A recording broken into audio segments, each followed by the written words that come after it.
हमने बच्चों से पूछना है ये किस चीज़ की तस्वीर है और ये क्या है, तो बच्चे क्या बताएंगे, ये एक शेर है। ये क्या है, ये एक शेर है। आगे देखें, शेर कैसा जानवर है, तो शेर ताकतवर जानवर है। लिखें, शेर ताकतवर जानवर है।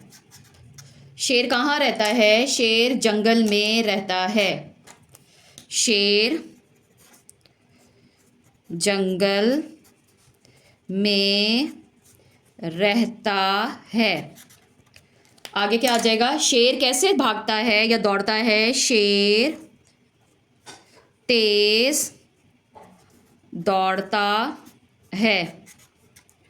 शेर क्या करता है दिन में, शेर दिन में आराम करता है। शेर क्या करता है, शेर दिन में आराम करता है। और रात को शेर क्या करता है, शेर रात को शिकार करता है। तो इस तरह जो है वो पिक्चर डिस्क्रिप्शन कंप्लीट हो जाएगी।